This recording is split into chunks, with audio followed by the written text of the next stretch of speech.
ఇక్కడ రైతు బంధు మింగిన ఆ మాత్యుడు ఎవరు? ఆ రూపాయలు 7,700 కోట్లు ఎక్కడ పోయాయి? దక్షిణ తెలంగాణకు చెందిన ఓ అమాత్యుడు. కాంట్రాక్టు బిల్లులో క్లియర్ అయినట్టు సమాచారం. గత ఎన్నికల్లో 19 మంది ఎమ్మెల్యేల ఖర్చంతా ఆయనదే. ఎంపీ ఎన్నికల నేపథ్యంలోనే ఆయన బిల్లులు క్లియర్. 1,000 కోట్ల విలువైన నా బిల్లులు పెండింగ్లో పెట్టారని గత సర్కార్పై ఆరోపణలు చేసిన సదరు నేత ఇప్పటికీ రైతు బంధు పడకపోవడంతో అనుమానాలు. అన్నదాతల కంటే అమాత్యుడు ఎక్కువయ్యాడా? రేవంత్ సర్కార్ను ప్రశ్నిస్తున్న రైతాంగం.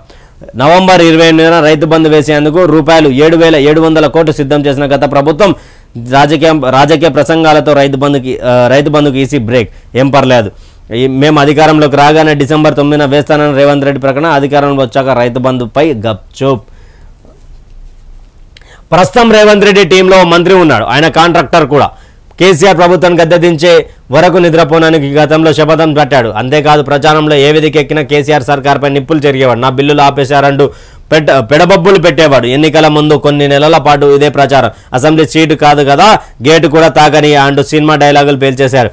ఆయన దృష్టికి బాగుండి ఆయన చేరిన పార్టీ అధికారంలోకి వచ్చింది. అధికారంలోకి రాగానే ఆ డబ్బులన్నిటిని ఒక సైన్తో అకౌంట్లోకి మళ్లించుకున్నట్టు టాక్. అసలే సదరు మంత్రికి దాదాపు 19 మంది ఎమ్మెల్యేల టీం ఉందట. ఎక్కువ తక్కువ చేస్తే ఎక్కడ తన పదవికి ఎసరు పెడతారేమో అని సీఎం గారు వెంటనే ఆ బిల్లును క్లియర్ చేశారని ప్రచారం జరుగుతోంది. రైతు బంధుకు బంధు పెట్టి మరి ఆ డబ్బులను ఇటు మళ్లించినట్టుగా రాజకీయ వర్గాలు టాక్ నడుస్తుంది. దీంతో పెద్దల బొక్కసాల్లోకి డబ్బులు పంపే సీఎం రేవంత్ తనపై మాత్రం సీతకన్ను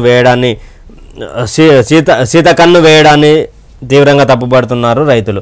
అంటే ఇక్కడ తెలంగాణ పేపర్ ఏం రాసుకుని వచ్చిందంటే రైతు బంధుకు సంబంధించినటువంటి ఏదైతే రైతు భరోసా పేరు మీద ఉందో దానికోసం గత ప్రభుత్వం 7,700 కోట్లు ఉంచింది. 7,700 కోట్లు ఉంచితే ఇప్పుడున్నటువంటి కాంగ్రెస్ ప్రభుత్వంలో మంత్రి అని చెప్పుకో రాసుకుని వస్తున్నారు. కానీ మంత్రి కాదు ఆయన పార్టీ మారడంతో అదే అదృష్టంగా అధికారంలోకి వచ్చింది. గతంలో నా బిల్లులు ఆపేశారంటూ లబోలిబో దాక్కున్నారు.